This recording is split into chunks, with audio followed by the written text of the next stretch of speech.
it's going to be a close election no matter what. It's probably going to be won by 1 to 2%. But the significance of that 1 to 2% here in North Carolina is so huge because the last election was decided by roughly 450,000 votes in the state of North Carolina. And there are roughly 500,000 college students in the state. So there's no longer any doubt that college students can completely sway not just the state, but if Barack can win North Carolina, he can win the presidency. And that next 4 or hopefully 8 years of change that we're going to see is single-handedly going to be because of our generation. I would love to see you do this, to continue to prove cynics wrong, to continue to make sure that CNN can't run cynical stories so that people can't say that we're lazy. But I also hope that you'll do it for buddies like my friend in Texas. He turned down the Halliburton job 4 years ago. And the last time I spoke to him, he was still making minimum wage and had still not been able to afford a college education. I would love to see all that change for him, and I just want to thank you in advance for being part of this movement. So thank you for being out here relatively early on a Sunday, especially the little orientation. And I guess we have time for some questions and stuff too, right? Yeah? Okay. Anyone have questions before I go off on another tangent? No one? Yes? So, I mean, you talked about Barack's speech in 2004. What's the unity message of the president? Was there anything else that we made besides Yeah, the unity message was definitely something that resonated, especially after September 11th.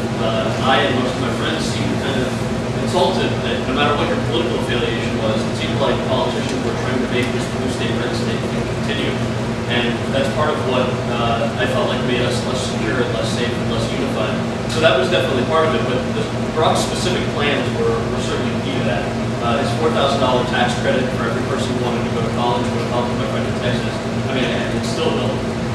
And that goes for, whether you've got 10 brothers and sisters. We've been meeting folks around the country who've got larger families, and the families have to decide which one of their kids, if any, can go to college. That's not acceptable. So under Barack's plan, if you've got these 10 brothers and sisters, or if you're an only child, the first $4,000 of college is paid for in exchange for community service. That was something. The fact that he was opposed to the Iraq War from the very beginning, knowing what we know now, I guess that's a pretty common idea. But back when it was starting, he went to an anti-war rally and against the advice of his advisors, spoke out against the war because he knew that even though it was popular, it wasn't the right thing to do.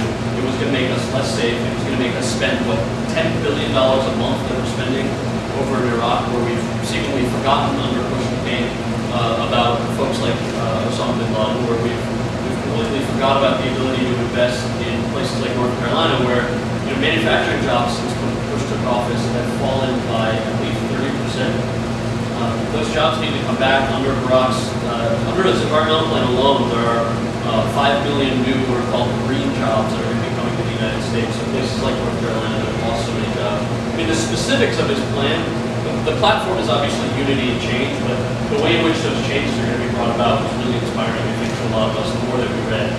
I guess it's a good time for the other tangent I was going to go on, which is, if you go to nc.barackobama.com, there's a drop-down menu under issues, so if there are any questions that you have that we either don't get to today, or that friends of yours are talking about, if they don't know where they should vote, if they don't know why it's important, if there are issues they're not sure about, go to the website. There are 2 other websites that are fairly nonpartisan, so if you want to look at those, one is fightthesmears.com or fightthesmear.com, I think, that kind of deflates all the rumors that you see with the mudslinging with some of the campaigning that was going on the other side. Then the other one was factcheck.org, which, if you read an article, whether it's conservative or progressive, and you just want to digest it a little bit, it's another great website as well. But nc.barackobama.com has a lot of policy. Anyone else? Yes? Just judging by your DNC, there's been a lot of talk from the pundits about party unity. Just because you were there in Denver, what is your sort of opinion on how the party's coming together under Barack? Yeah, my view of party unity, just from what I saw only in the last week, but even in the, I guess, actually let me go further back, the weeks leading up to the convention also, overwhelmingly it seems like whether folks, that supported Senator Clinton or Barack Obama, or folks like Richardson or Biden in the primaries, the goals have largely been the same, and I think that's especially true of Senator Clinton's supporters. The work that she did is something that Barack talks about behind the scenes a lot, that his belief that because of what she did, his 2 daughters now have this role model where they can say, I mean, sure, their father is doing something great, but this done something incredible her entire life, and because of what she did this past election season, Sasha and Malia Obama can go through the rest of their lives knowing that it's possible for them to be president of the United States. And not because of their family, but because of what Senator Clinton did. That's something that I think the party shares. The goals, also the policy goals, universal health coverage, making sure we get out of Iraq, investing in business, new technology, the economy, the environment. These are goals that Democrats share, and that also a lot of independents and Republicans share, especially after the last 8 years. And I think if you saw the, President Clinton's speech, Hillary's speech, any of the Obamas or Biden's speech, you see that that's completely clear that that party unity is very much the driving force that moving us forward. Anyone else? No? All right. Yes.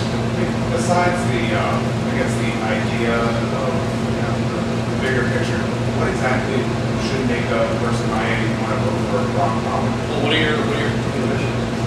Mostly the economy. Yeah. So the economic plan, I mean, we touched on this a little bit. Spending $10 billion a month on a war that everyone pretty much knows now never should have been authorized with wage is pretty.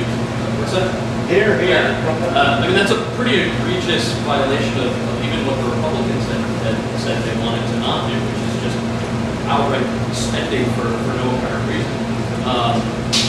One of the things that Rock wants to do are make sure that under the Bush-McCain tax cuts, you saw these very wealthy corporations like ExxonMobil, for example, get tax breaks while working and middle-class families had to pay more than their fair share of taxes. So he wants to reverse those. So, under McCain's proposal, for example, ExxonMobil is going to get $1.2 billion in tax cuts, despite the fact that they showed record profits and gas is $4 a gallon. For folks like us, working middle-class folks, adjusting that so that our taxes actually go down is going to help jumpstart the economy.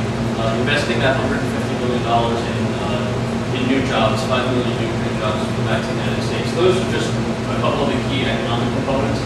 But also readjusting the way that things like the privatized student loan system works, especially at a school like this. A lot of folks wonder that $4,000 is a nice dent, but it's not going to solve your exorbitant student loans. Restructuring the way that privatized student loans work are another key part of that. One of the reasons that we want universal health care, aside from the fact that the belief that everyone, whether you're rich or poor, should have the same health care that Congress has, does have to do with the economy. One of the reasons jobs are going not just overseas but up to Canada, because Canada has universal health coverage. So privatized companies in Canada don't have to pay exorbitant rates for their employees to have health coverage. So when companies go there, they know that their employees are going to be healthy, and the cost of doing business is going to be lower than it is in the United States. And that's been one of the big reasons that jobs have been going not just overseas but across the border. So there's an economic component to the environment, to the healthcare, to joblessness, education that if you're curious, like I said, about that economic plan, I think it's a 50-page document that's on the website. So before you get distracted with the reading for the semester, there's also a simpler form of it. There's a 2-page document. But basically, I mean, the short answer to your question, he's had a history of bringing about the types of changes that I think we're going to see, compared to someone who's looking backwards and is promising 4 more years of 8 years of disastrous policies, versus someone who's had a history of bringing people together, working across the aisle. I think the choice is clear. Really want to bring about a change for hopefully one day we'll all settle down and have families and not have to worry about